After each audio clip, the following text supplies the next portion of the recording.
everyone, and welcome to the Evolve with Emily show YouTube channel. The best way to support the show on this YouTube channel is to subscribe to the channel, like the video, leave a comment, and or share it with a friend. I hope that you guys enjoy this episode, and whichever way you choose to support the show, I just wanted to say from the bottom of my heart, thank you guys so much. I hope that today's message and episode brings some bit of positive change to your life.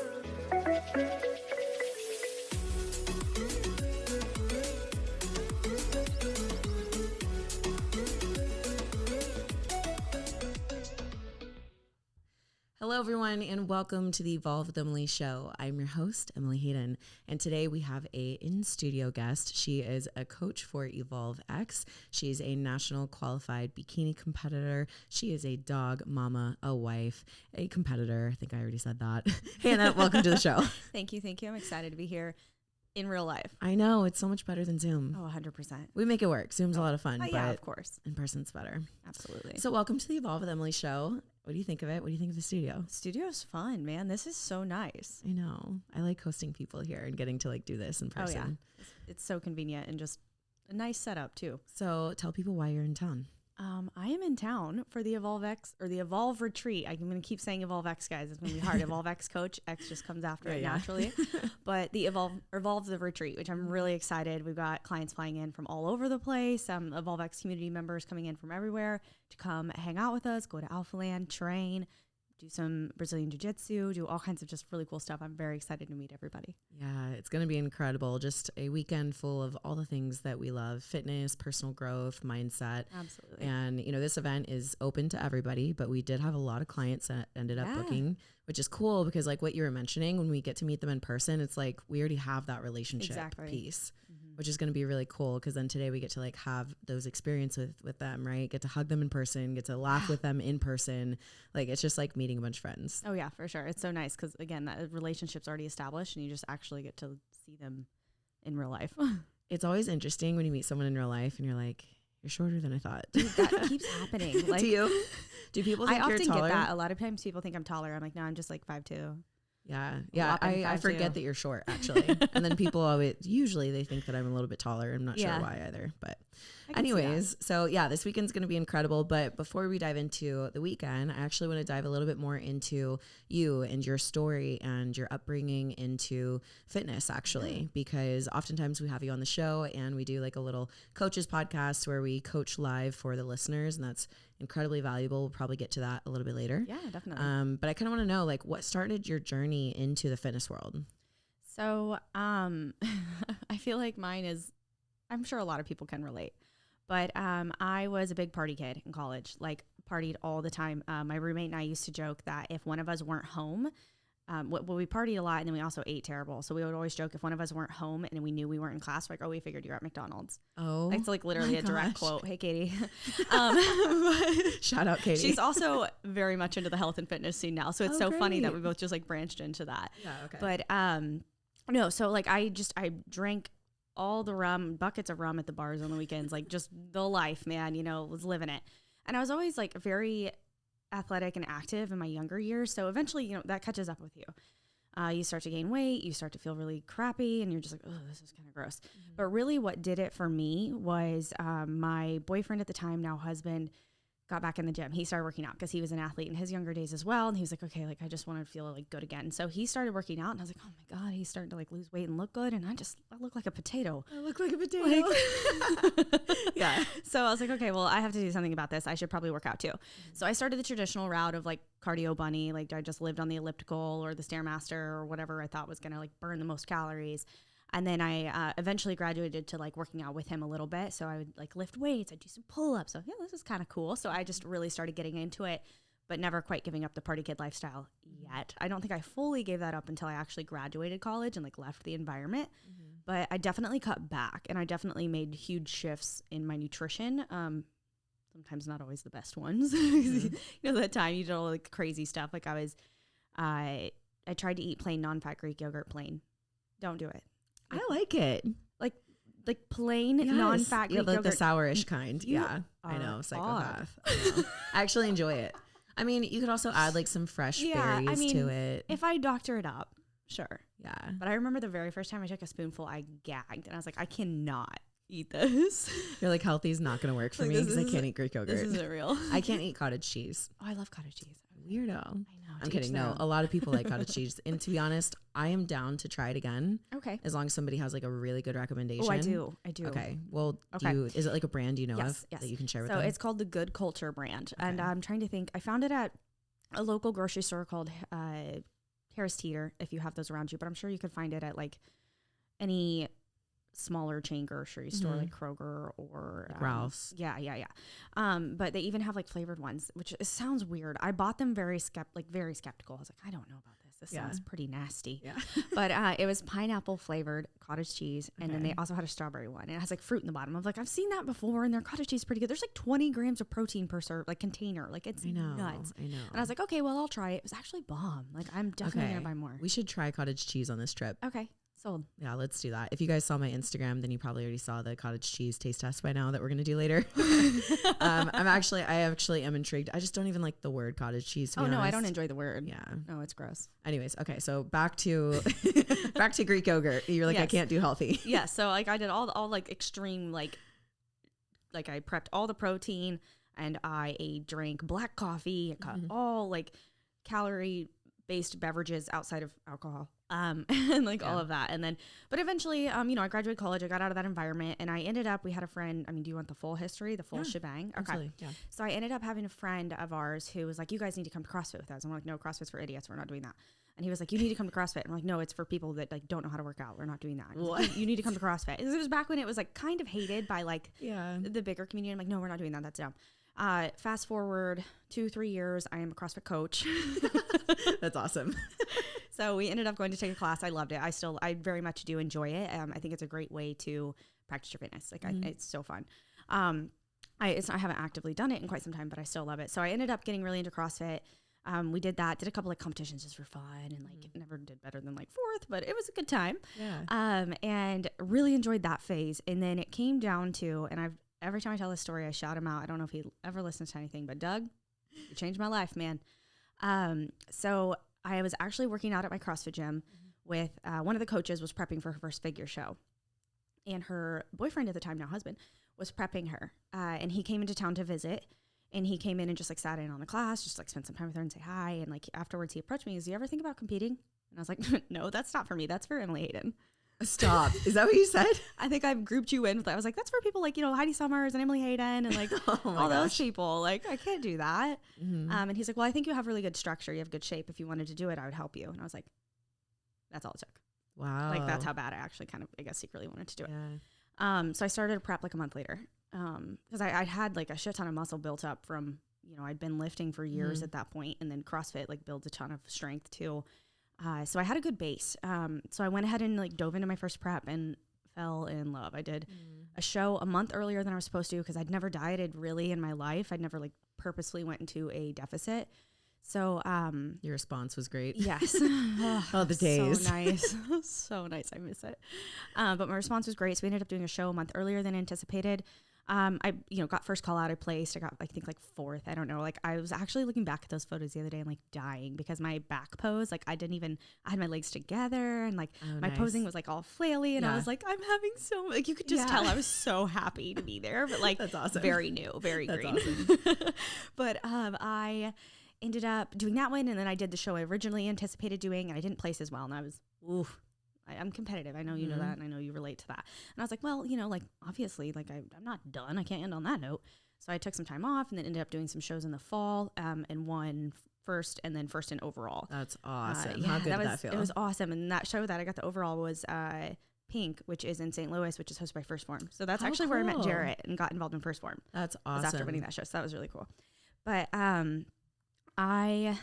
after that, obviously, I had the bug. I was addicted. It was so fun. So, like, I competed the next year. And then I think that was 17, 18, 19. I did 2 shows. I did one in 18, one in 19. Super fun. I tried to do junior nationals in 19 and just bombed, which I deserved to do. So it was fun. And, and it's good. It was like, I don't expect my first national show to be like it's your first one. You got to get your feet wet. Yeah. But anyway, wasn't done. I didn't want to end on that note, but I also knew that I'd been like running my body a little ragged at that point.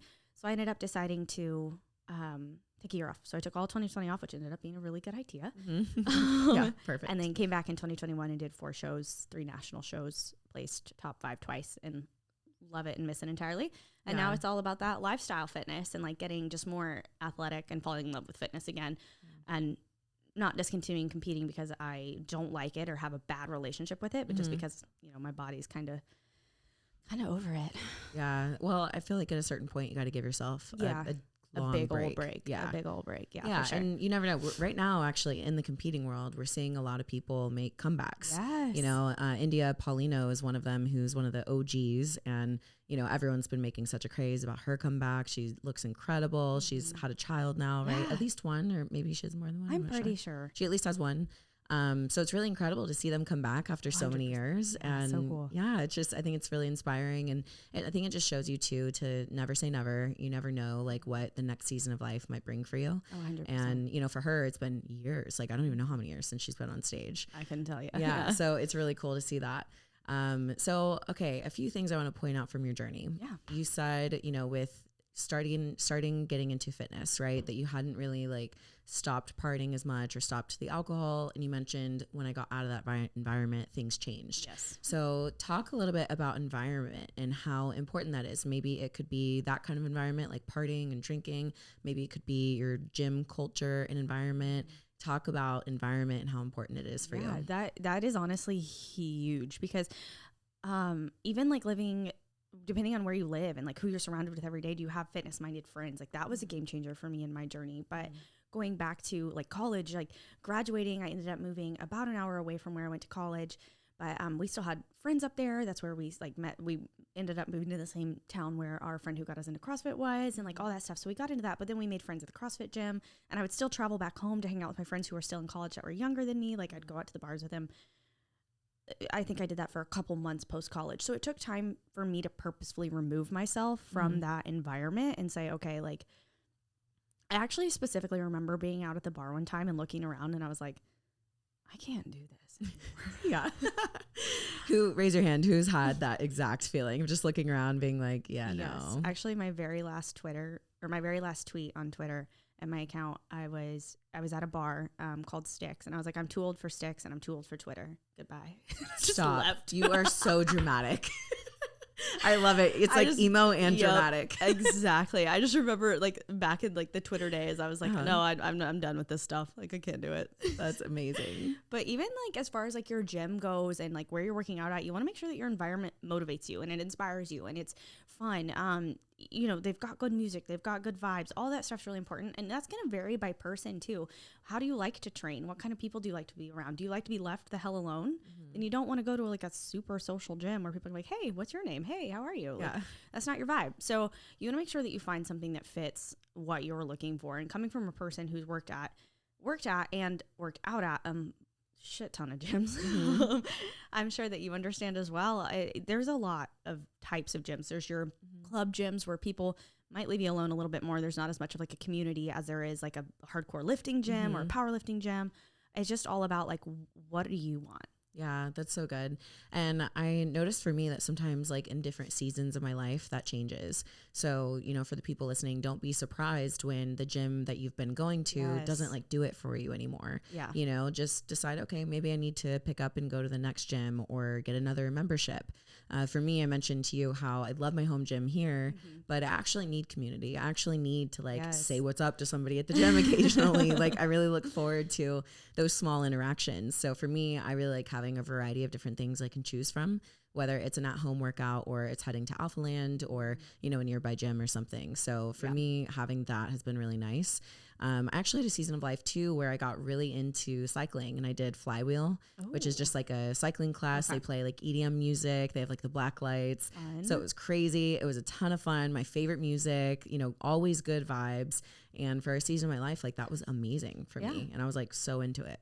No, I don't doubt that. And I think too, like recognizing that with that too, like your fitness mode can shift too. Like you might, like I started out with like CrossFit and going to a box. Like I don't go to boxes anymore. Like I don't go to CrossFit. It's called a box. I know, isn't that funny? I don't go to CrossFit gyms anymore. Like I don't go really work out there. And I wouldn't just like drop in at one randomly anymore, but like not it was a phase, and it's not a bad phase, and it doesn't mean like I hate it now.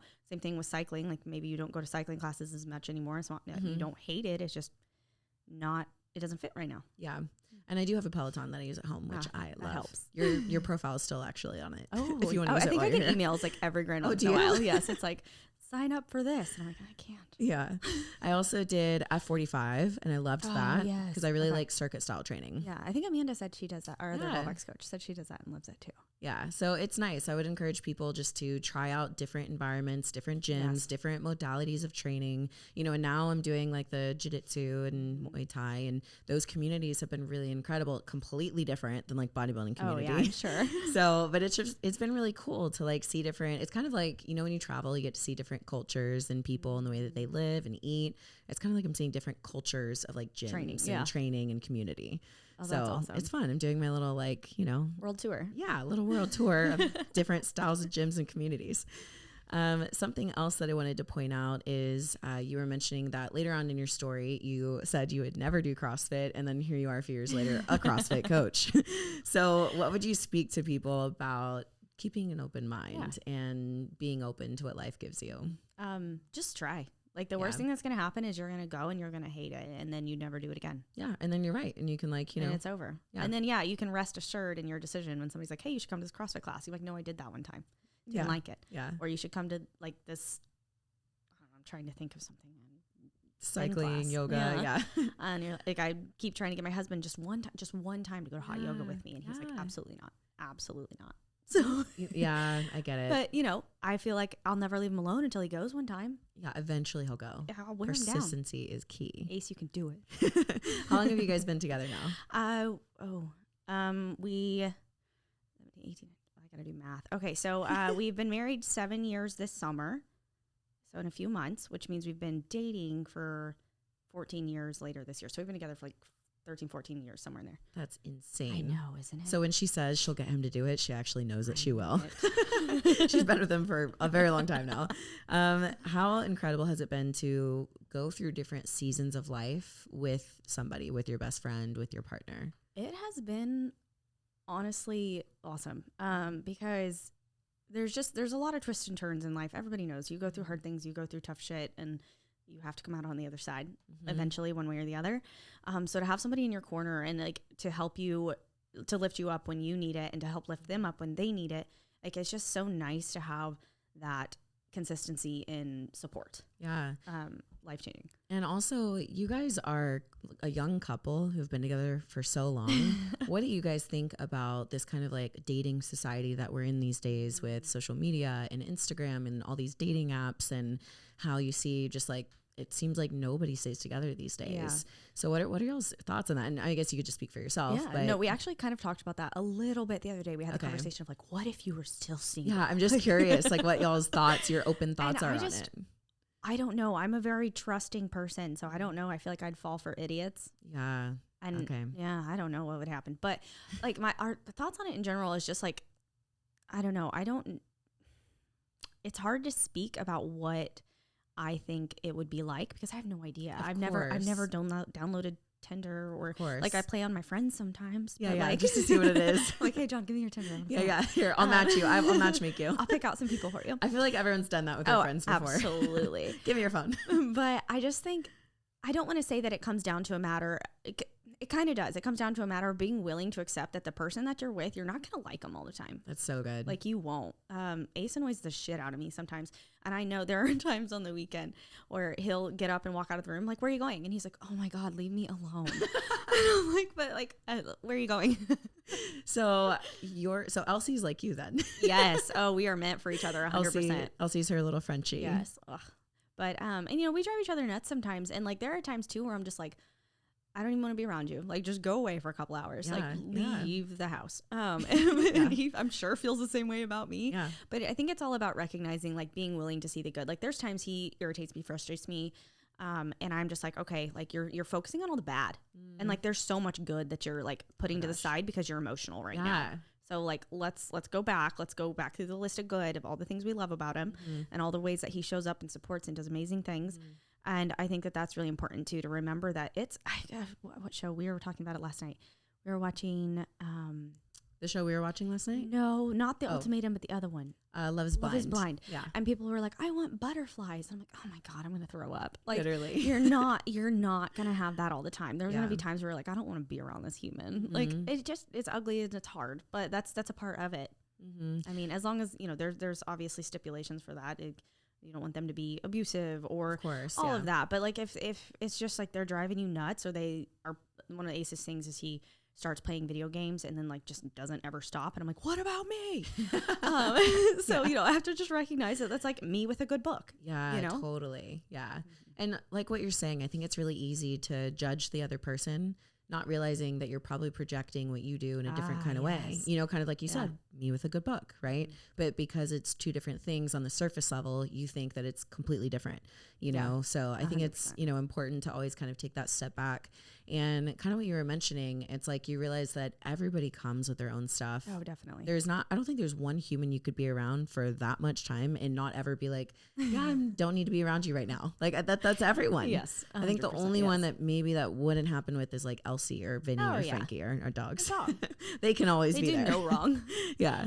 So yeah, I just figured we would talk about that for a second, because I think it's incredible that you guys have been together for so long. And, you know, I really value people who have loyalty and have built those really long lasting relationships. I think it says a lot. So thanks for sharing on that. Of course. Yeah. So, okay. So now that competing, you said you wrapped up your last season and you're kind of entering this new season. Where is your mind at? What are some of the things that you've been going through, and where do you feel like you may or may not be going? Yeah. So I won't lie. And I know we've had this discussion in the last few days, but like giving up competing has been a struggle. Like I don't want to let it go. Like I told Ace, I told you this the other day, but I was telling him on the way to the airport to come here, I was like, hey, guess what? It's like 6 weeks out till junior nats. And he goes, I don't care. Because he's like, you need to be done for a while. Yeah. But I'm like still very much like paying attention to that world, and not in like because it makes me sad, but because I'm curious. Like I love it. Like I want to know what's going on, you know? So I've had a hard time letting that go, and letting go of like that training style, and letting go of those expectations of my body. And not, I feel like people often say that and mean it in like a bad way. Like, ooh, it made me do this and it made me do that. And like, that's not what I mean. Like, I just mean training in the way that looks like what bikini looks like. Because I loved it. Like, you know, it fulfilled me so much. But I think recognizing too that like there are other things out there. I just need to like explore, be willing to look. Yes, exactly. So I would definitely like to take a more athletic focus, which is what I've been doing, like train more for like endurance and stamina and being able to perform rather than just what I look like. Although, as we all know, letting go of the aesthetics is like, it is. But I find when you're able to focus on those other things, eventually the aesthetics does come. Yes. And I think that's important too, because I think if I'm sitting here bouncing around my training styles and being like, okay, well, I'm going to train this way and this way because that's what like would look good for like my aesthetics, but I'm also want to train, and I'm not fully committed to anything, then my body just is like, I don't know what the hell to do. Right. And like I feel like I'm getting nowhere. It's like a client that comes to us and wants to, you know, have their training program change every 4 weeks. And it's like, well, do you want to make actual progress that's going to, you know, have you there for the long run? Or, you know, because all these people, they feel like they need something new and exciting. Like they need those butterflies when it comes to training. And it's like, no, you actually just need to be consistent. You actually need to keep doing what you're doing and get better and more proficient at these things. Yes. And I think that's definitely kind of where I'm at. I need to decide, like, where do you want to get better now? Like, what's your focus now? And definitely taking like a more athletic approach and deciding, but how do I want to like channel that? I think is going to be really helpful. So I've got a couple ideas in my head, whether it's like, you know, obstacle race courses or even I've talked about getting into Muay Thai or something along those lines, but like finding an outlet for me, that's something I can really focus on getting better at. And then also, you know, support my training with, obviously I'm still going to train glutes. Obviously I'm still going to train shoulders, like supporting whatever I'm doing with that extra stuff. Yeah. I think that's great. And I feel like that's when you'll really find like your groove and everything. Because, you know, whether it's competing for a bodybuilding competition or it's competing for a triathlon or an Ironman, when you have a specific goal, you're training exactly for that, right? I feel like sometimes we forget as, you know, athletes and bodybuilders that with other sports, they do the same thing. They have to really dial in and focus in their training on a specific thing, whether it's a powerlifting specific lift or a, you know, specific sport, right? And so I think it is hard hard to kind of like find your way after that, because you've been in this pattern and habit for so long of training one way. Yes, but absolutely. I find when you're able to kind of just like open up, explore a little bit, that'll allow you to find what sticks for you, right? Because maybe not everything sticks for you, but through a lot of trial and error, you'll find your own way. And that circles back to what we were talking about earlier with being open to different modalities of training and trying new things. And I think I'm kind of in that phase currently. And it's exciting. I need some more direction, and that's on me. That's on my accountability and like my self responsibility, all that. But I think it's fun still to be in that section of like, well, what's next? Yeah. And I don't know, I hear you say that, but I'm also like, you're the most responsible and most driven and most disciplined. So I don't feel like it's that. I actually feel like it's you just like surrendering and being open, like open-handed to where you're at. Because if it was just like a willpower push through kind of thing, you would have, you have that. Yeah, you're probably right. Yeah. Okay. So I want to go into mindset a little bit. Yeah. So what are some books that you have read? It could be 1, 2, maybe 3. That have really opened your mindset or helped you grow as a person that you think other people should consider reading? Yes. So the first one that always comes into my head is Learned Optimism by Dr. Martin P. Siegelman. Mm-hmm. It is a psychology-based book. So it's very some of it reads very like textbooky, very science-based, a lot of like studies, but the book opens up with a test. It tells you like how pessimistic or optimistic that you are. And like the first time I took it, I'm fully aware of this, but I was on the pessimist side for sure. And I was like, "Ugh, that's not who I want to be." Like, and that's why the book's entitled "Learned Optimism." Like, you're not stuck. I was gonna say you did pick up that book for some reason. Yes, exactly. Right. Usually, optimists aren't like, "Yeah, I need that." Yeah, I want to figure out how to be more happy, like more happy-go-lucky. No. Yeah. So that's honestly one of my favorite books I've ever read because it's just very science-based and it gives you like actual steps. It's like, okay, well, when you have a negative thought, walk through this process and that will help you transform that thought into a positive one. And then the next time that happens, like do it again. And it's all the science, all the studies, all the backup. Like, oh, I love that book. And then I think I've read it 2 or 3 times now. It's very good. I cannot recommend it enough. Off the top of my head, I'm currently reading, I was telling you about it the other day. The title just flew out of my head. It is the Joe Dispenza book. Oh, yeah. Supernatural, right? Breaking the Habit of Being Yourself. That one. Okay. Yes, he has a few different ones. Yeah, no, he does. Because I also have Evolve Your Brain, but I haven't started it yet. Yeah. So Breaking the Habit of Being Yourself. So I'm only like 2-3 chapters in, but I just really love, if you guys have ever read The Secret or are familiar with that, it's like a science version of The Secret, essentially. Literally. And it's so good because especially like I'm, again, obviously naturally kind of a little bit more negative, pessimistic person. Like that's the first thought that comes in my head and I have to make sure to rewire that. And so this book really helps in that. And like that idea of like, hey, there are like infinite possibilities and your thoughts direct you in that. So it's just about being open and recognizing that whatever you want is possible if you're willing to think and project and act in that manner. Yeah. So it's like, what are you thinking and what are you manifesting with your thoughts? Like if you're thinking bad shit's going to happen. 100%. So those are 2 that really, really stand out. And then obviously I love anything that's kind of badass mindset focused, like Tim Grover, Winning, Relentless, anything with, what's the military guy's Leaf? Oh, David Goggins. Yes. Is that your name? Oh, yes, absolutely. David Goggins. Can't Hurt Me. Love that book. Extreme Ownership. I can't remember the authors, but like that one's really good too. It's like, I don't know if I'm pronouncing his name starts right. with J, right? Leaf Jocko. Yes. Right? Is it Jocko? It's Jocko, and then it's another Leaf Bab. Yeah, I'm probably butchering his name to be honest, but it's spelled like that. You guys will figure it out. Just Google it. Amazon away. Yeah. Okay. So, and I agree. I think those are incredible. I haven't read the first one, the Learned Optimism one, but I have read the other ones and I agree. They're incredible. What about journaling? Talk to me about your personal journey of journaling. Have you always journaled? Did you start implementing journaling? And if so, what helped you? Like, did you struggle with it? Yeah. And if so, what helped you? So, I've kind of always leaned towards journaling because I've always been like I honestly love going to Staples. Like office supplies are like my jam. Oh, it's the best. Like school supplies shopping was my favorite time of year. Yes, it wasn't Christmas. It was school supply shopping. Absolutely. Like I'm very particular about my pens, like all the things. So I've always had like notebooks scattered around as a child. So like I was always writing in them, anything that popped in my head. But as I've gotten older, I enjoy journaling and I think it's great to get like thoughts out on the paper. But I typically am one of those people, like I really would like a prompt. So I really do well when I have a prompt or a question or a concept that I'm focusing on to write about. And usually it comes from my reading, whatever I'm reading at the time. I'm sure they typically have a prompt or they have a statement or something that resonates with me. And, I highlight half the book anyway, so I highlight it. And then that's when I'll like put a star by or turn the page or something along those lines. So I know that that's something that I would like to journal about at some point. And then I also actually really like, and I've just learned this recently, I don't know, I guess you would call this a form of journaling, but like mind mapping and like getting it out on paper in the form of like a graph. So kind of like a bubble chart, like we were talking about earlier today. Like I really love doing that actually, or doing like visuals of like my thoughts on paper. Okay, like, that's cool. So helpful. So could you walk us through a potential scenario like that? Yeah. Like, so let's talk, I have a decision to make. Okay. So I have to decide if I want to go on vacation to Florida or Arizona. I don't know, 2 warm states. That's what popped in my head. I'm already in Texas.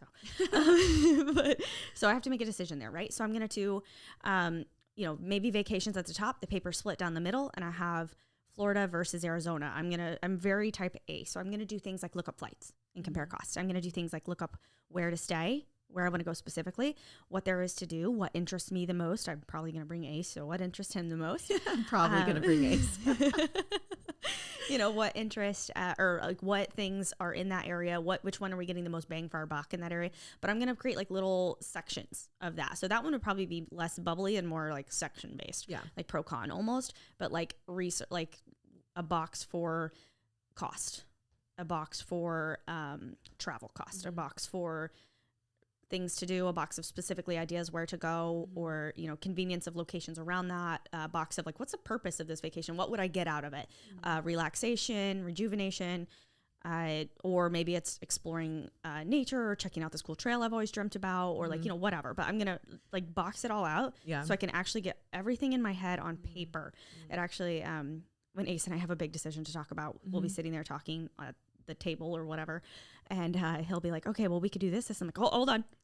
And I have to go get my paper. So you're an outside processor. Yes. Yeah. Okay. Yes. If it's not on paper, I don't feel like I've processed it effectively. Yeah. So I love journaling like in that way, even if, that's something more practical, but if it's something more personal journaling, like, okay, I'm having very negative thoughts about this thing. I'm going to create a bubble chart that has on one side all the negative things that I'm having. And then for each negative thing, I'm going to list an actual like positive. Because oftentimes when you have a negative thought, you have to ask yourself, is it real?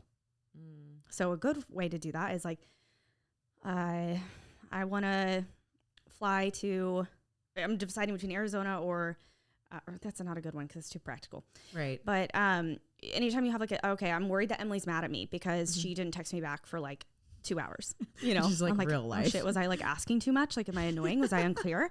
Let's say I don't do that, but Okay, let's say that I did. I would ask myself, is that real? No, because I would think about your life. You got a lot on your plate. You're busy. You always get back to me. You've never not gotten back to me. Double negative. Sorry. But like, it's not real. So like, maybe for that chart, for example, I'd list out all the negative thoughts and then I'd actually list a positive, like, is it real? No, because of this. And then what's a contrasting positive thought? So just taking things and maybe instead of like, you could also do that just writing a list, but I like to make bubbles. Yeah. I love that. I think it's a really practical way to process your thoughts and get outside of your head and be able to have this like objective stance. I find when people are too stuck in their head, they're not able to be objective about it. So that's a really easy way to just become objective about it. It's super helpful. Yeah. And another way I kind of will do this like questionnaire to myself, right? So let's say that I have a negative thought. One of my good friends, Rob Lipset, was on a podcast right before yours, and he was saying at one point he like looks himself in the mirror and he goes, "Where is this going?" Yes. Like, you have all this negative talk, and he just grabs himself like, "Where is this going? It's not anywhere good." Yeah. And so I had that kind of moment, and I was like, okay, well, what would be the opposite of this? What would be the positive outcome of this instead of me rehearsing this negative thing? And by choosing that, I was like, okay, let me try to go deeper into that statement and actually let me try to feel it. Let me try to get into the feeling of what it would feel like if this thing actually worked out for me. So instead of operating at this energetic and frequency level that is like low and negative and discouraged and disheartened, I brought myself from that into this place of like gratitude and excitement and in this like very hopeful, energetic, positive, heart posture. Yes. And with that, I think you're able to create so much more. You're able to have so much more clarity. You can, think more clearly, make better decisions. And so I find even if that ideal scenario doesn't work out, one, it could work out better than what you're imagining. It absolutely could. And it's better than the negative statement either. Anyway. 100%. And like most of the time that worst case scenario or that negative thing doesn't ever actually end up playing out. Yeah. So I've, that's how I've kind of started to navigate it in my life as well. And it comes back to that, like the book that I was talking about earlier, the Breaking the Habit of Being Yourself. You create your own reality, you create what you're doing. So if you have the thought and you ask yourself, is this where I want to be? Is this where I want to go? No. Okay, well then change it, because otherwise you're going to keep in that cyclical pattern. You're going to stay in that area that you hate, because that's all you keep thinking about is how much you hate it and how miserable you are, rather than thinking positively or thinking of an alternative action to take and actually taking that action. Yeah. And I think it's important too to take a little bit of an assessment on yourself, right? So right now we're talking about like an individual thought, but right now take an assessment and ask yourself, is your natural response negative? Is your natural response fearful? Maybe you wouldn't consider yourself a negative person, but maybe you realize that all of your responses is actually rooted in fear of like the worst case scenario happening. Yes. There's a lot of like positive people that actually operate in a lot of fear. So I think it's important to recognize, okay, what are my current habits and patterns, and how can I work to shift those? Because you're going to have to shift not just that one that you're having. It's going to have to be like, you have to go to work. You have to like really go to work every single day to say, okay, I can't allow one negative thought in, because once I allow one negative thought in, it's kind of like just opening the doorway for all these negative thoughts to come in. It's kind of like as if I imagine a negative thought as I always say, I have this like lower version of myself and then this highest version that live inside of my head. Yeah. And I say that like the lowest version, sometimes they have the microphone and I'm like, sit down and shut up. Like you have talked for too long, and I tell her to shut up. And then I'm like, okay, highest version, help me out here. Like, what would you say? And then it allows me to be this like middleman between them. And I'm like, highest version, give us something good, please. And that's that whole concept too of like, you are not your thoughts. Yes. Like that's a great like visual of you are not your thoughts. Like your thoughts just happen and you have to sort and make sure that you are like at least bringing the thoughts you want to the front and then dismissing the ones that you don't. Yeah, absolutely. And it's a really good practice to go through, because I've, as I think positive and hopeful and goal setting type of person as I am, I definitely am a natural optimist. I definitely have found myself going into these like negative cycles before where I'm like, where did this come from? And sometimes it comes from like allowing one negative, maybe it's like an area of life or a topic of life, allowing that to fester and not taking care of it right when it happens. And then all of a sudden you're like, why am I kind of being negative about everything? And that's one of the things I think is the most interesting about a pessimistic mindset is it's all or nothing. It's like this bad thing happened at work. So now it's going to be like bad things that just keep happening. And I know that that's what's going to occur next as well. Like this bad things, like you had a bad day at work, you bring that bad energy home, and a bad thing, you get in an argument with your significant other, and then you go to bed angry, and then you sleep like shit, and then the next day is terrible. Like and it's really hard to have that conversation with yourself too, to say, do I have negative thoughts? Yeah. Am I mostly like, am I full of like pessimistic thoughts lately? Am I like, because who wants to be that? Who wants to admit that they're that person? Like I have people tell me all the time, like, I love being in you. Like you're very positive, you're bubbly, you're fun to be around. And then to have to tell myself like, yes, projected that outwards. Absolutely. Yes. But internally that is not who I am naturally. Yeah. So, and to tell myself like, you're not what people tell you are what you know you are. And you have to work with and or against or both with that. And so having that conversation with yourself and being upfront with that and accepting it can be fucking hard. 100%. I'm glad that you mentioned that, because I don't think we like talk about that enough, how sometimes the way that people perceive you and what they say about you can actually almost internalize it. And you're like, yes, that's me. You're like, that's me. Yet you don't realize when you're alone, you're being negative about everything. Yeah. Right. So absolutely. That is such a good thing, I think, for people to keep at the forefront of their minds so that they can take a real assessment of where they're at. And like you mentioned, sometimes as you become self-aware to certain things in your life, it's painful. Oh, God. It sucks. It doesn't feel good. Sometimes you can be embarrassed. Sometimes you can experience shame with that. Those are all, I think, natural, normal things that we feel, emotions that we go through. I think it's just important not to stay there. No. Because then it just perpetuates the cycle. Yeah. Or to hide because you feel that way. Like, ooh, I don't want to feel that. We're not going down that road. Yeah. The only person you have to have the conversation with at first is yourself. And like, there's no need to hide anything from yourself. Bring it out to the front. Write it on a paper, make it in a bubble chart, put it on a whiteboard, paint it on the wall, whatever. But get it out there and be honest with yourself. And nobody has to know that yet. Like you probably maybe at some point should, like, it's good to have community. It's good to have conversation, helps you grow. But at first, like, just be willing to work with yourself and be open to ideas of yourself that might be uncomfortable. And I guess the positive way to look at that is, let's say that you're writing down on a sheet of paper and you're like, okay, I don't like how I respond to stressful situations. The truth is I'm really negative and I'm bitter and I snap back quickly. And the truth is I feel bad about it. I walk away from the scenario and I feel really bad. I feel guilty and I pretend that I'm okay with it. There's a lot of people I think that go through that, right? Oh, absolutely. So being able to be honest with yourself and rather than sitting in shame, just saying, okay, what can I do to change this? Let me create an action plan. Say, okay, step number 1, next time I'm in a stressful situation, I'm going to pause and breathe. I'm not allowed to speak until I've taken a few deep breaths. I just took a deep breath because I knew you were going to say that. Yeah. I don't know why. Just intentional or automatic. Yeah. And create this like action plan, strategy plan, so that next time you go into this same scenario that you know brings out a side of you that you don't like, you have something to follow. And the truth is you're not going to follow it perfectly. Oh no. You're probably going to fail multiple times after that, or you're going to do your best and you're going to get it sometimes and not the other. And the thing is not to be perfect. It's not to flip a switch and all of a sudden be this, great responding, perfect person. That's just not realistic. The truth is that like growth and growing as a person, it's a process. So understanding that getting it wrong and failing is a part of the process. And then allowing somebody else, like inviting somebody else to help keep you accountable in a sense. That's huge. Even like think about it in terms of a loving relationship, right? Yeah. Maybe you could be as vulnerable to say, hey, I want you to know it's on my mind that I really don't like that I respond to you in this way. And I've created this action plan. I'm really going to try to do it. And I know I'm not going to be perfect, but I just want you to know, like, I care about you. I'm sorry that I make you feel that way. Right. So like having that open communication and honesty and vulnerability, absolutely. I feel like they would appreciate that so much. Oh, definitely. And that's definitely going to build your, like going back to the relationship topic, that's only going to make your relationship stronger. Cause like for Ace and I, again, knowing that I kind of default to the negative and, with him, I'm not going to think twice about saying anything. It just comes out of my mouth. Totally. So recognizing like when I'm in a funk and like I have to come like sit back and I don't always catch it. But I have to sit back and be like, I'm sorry. Like I know what I'm doing right now and I'm trying not to, but it's really automatic. Yeah. And I'm working on that. But that then like opens the floor for him to be more open if he's having an issue and our communication becomes clearer, which is beyond beneficial.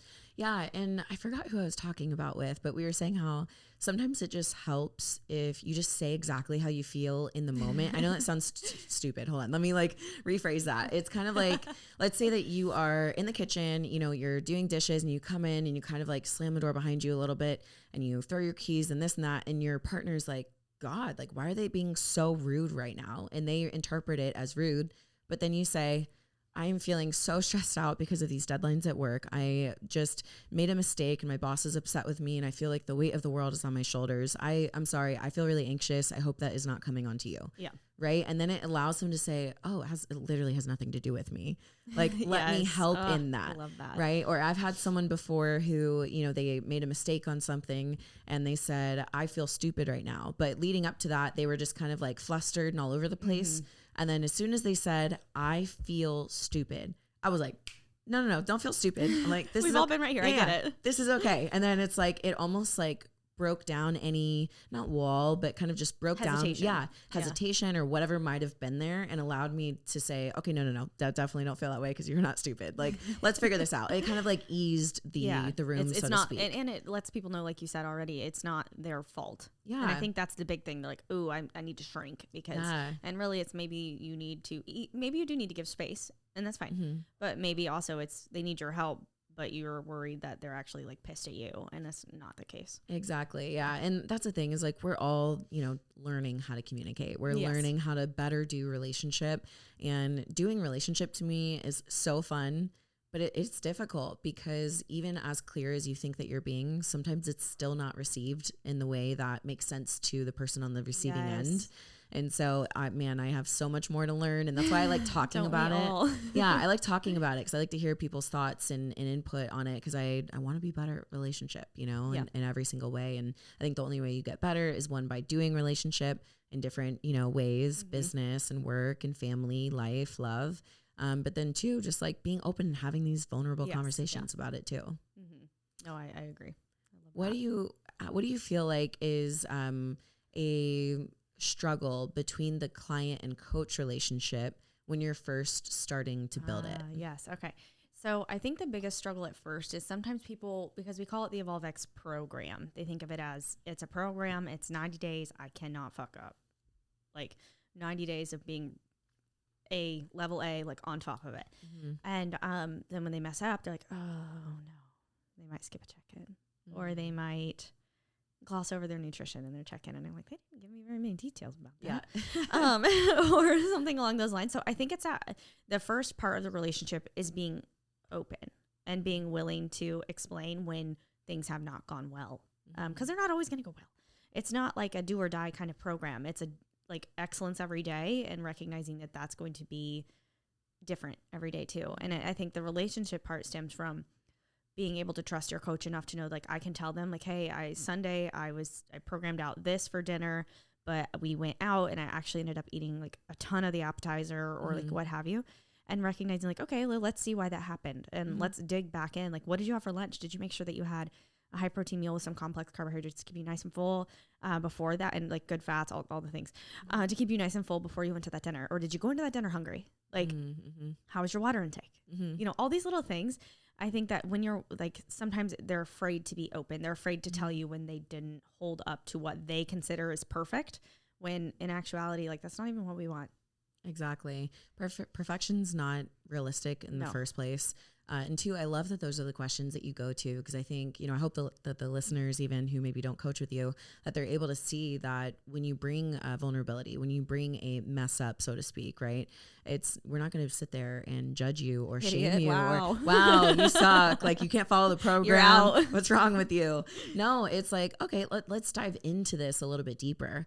And, you know, that's one thing that I do love about the coach-client relationship is I feel like it can show you how other friendships and relationships can work as well, right? Like, what Absolutely. If we brought our mess ups to our friends or to our loved ones and we're like, hey, like this, you know, like this was hard. Yeah. Even your job. Let's say you messed up a project and then you go up to your boss later and be like, I messed that up, but like, I don't feel like I was clear on how to do it. Like, could I receive training on this? Yeah. What a game changer other than like, oops, I messed that up. Never going to take a project like that again. Totally. Like, yeah. Or counting yourself out or just shying away or avoiding it. Right.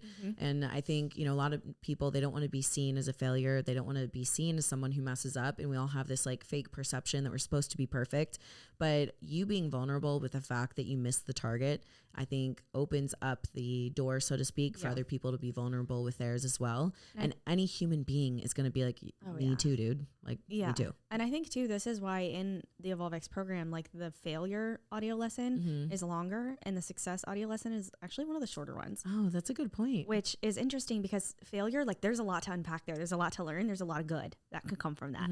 A lot of growth. But the success, it's like, okay, cool, you did it. Like, you did all the things.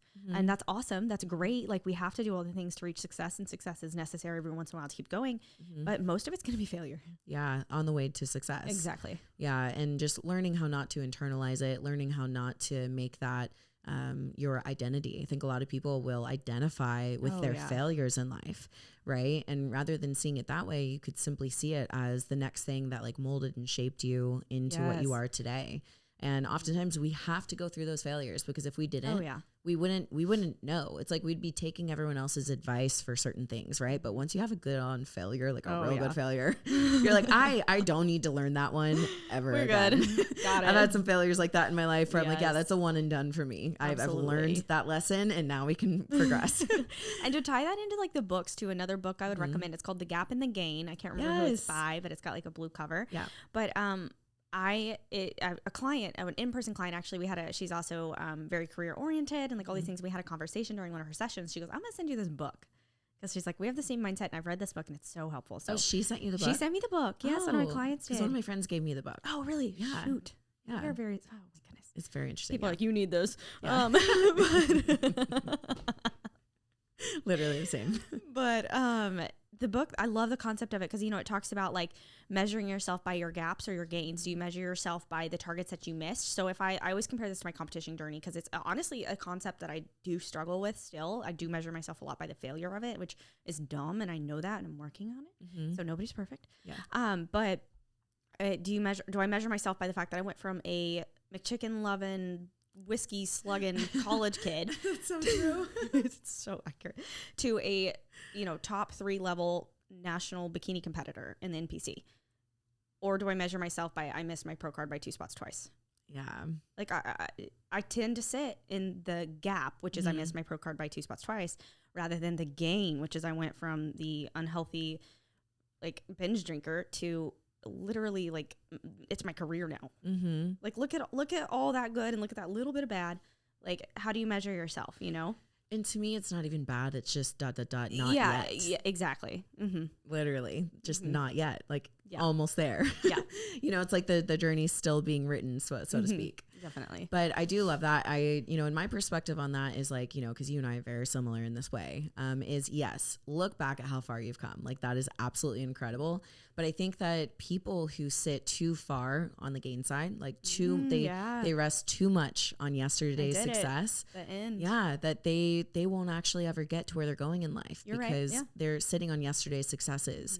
And, that only gets you so far. It gets you to today. It got you where you're at today. Yes. But like eventually you've got to be like, okay, this is a clean new slate and now I've got to go somewhere else in life. Yeah. So I love that book and I love the perspective, opening of it. But I'm definitely one of those that's like, there's a balance. There's a balance to be had with it. Yeah. Absolutely. So that you don't fall too much on the success of yesterday. Yes. Yeah. And then just sit on your butt and do nothing. 'Cause you're like, done. Yeah, literally. Okay, so before we wrap up here and head on over to Evolve check-ins for the retreat, which we're so excited about, I really wanted to go into real quick. We didn't tell them where you live and where you train, those kinds of things, in case one, there are friends waiting for you there, or two, people want to train with you, work with you, whatever. Okay, so I'm originally from Central Illinois, so hello, Southern Central Illinois friends, and then the Midwestern friends, all of you. And then we recently moved about a year and a half ago. I guess it's not so recent anymore, but it does feel like it was just yesterday. It does. To Virginia Beach. So we are now over on the East Coast in Virginia Beach. We just bought a house. Congratulations. We're renovating that bad boy. Okay, Ace is renovating that bad boy. And she's telling him how good he looks while he does it. Yeah. You need to do that. I do. I remember I uploaded a story one time and I was like, it's the jorts for me. Oh yeah. Yeah. Okay, I did see that. Yeah. He does have a pair of like old Wranglers he cut into jean shorts and we call them jorts. Yeah, of course. I actually like them. So anyway, I live in Virginia Beach. I train out of the Iron Asylum, mostly the Castleton location, but I like to train at the Camfield location, and they're opening another one in Norfolk. That's going to be so cool. So they're going to have a third location soon, but I'm a trainer at the Iron Asylum and then obviously a coach for Evolve X as well as with my own business. And yeah, I mean, Virginia Beach is so fun. It's definitely an upgrade from the Midwest. No hate to my Midwest, but I need the warmth. I just need it. When we went home for Christmas and it was -1, I was like, no. -1, oh Lord. No. And I'm definitely going to come out and visit Virginia Beach because I have you there. I have a few other friends, Ashley, Mitch. So I want to come see all of you guys and, do some fun training, podcasting, random stuff, beach It'll be stuff. just like home because you'll have a Frenchie to love. Oh my goodness, yes. Maybe I can sneak them on the plane. That would be the best. We could have like a straight up Frenchie party. Oh, that'd be great. All of them. Well, we've got to get to Evolve X check-ins. Evolve X check-ins. I did it. Oh, you got me doing it now. It's a little confusing. We have Evolve with Emily, the podcast, right? We have Evolve X, the coaching program. We've Evolved the retreat. And then the book's coming out this summer, so you guys will hear what that's called too. So we'll keep it all straight. But thank you guys so much for listening. Hannah, thanks for being in the studio today. Having me. Of course. If you guys are interested in checking out Hannah, all of her information will be linked below. So make sure to follow her on Instagram. Tag us both on your stories if you enjoyed this story. Let us know if you can relate. I don't know if you relate to the fitness side of us or the party side of Hannah. Everyone knows my story in that as well. But let us know what you guys thought about the show. And without further ado, I'll see you in the next episode. Bye, guys.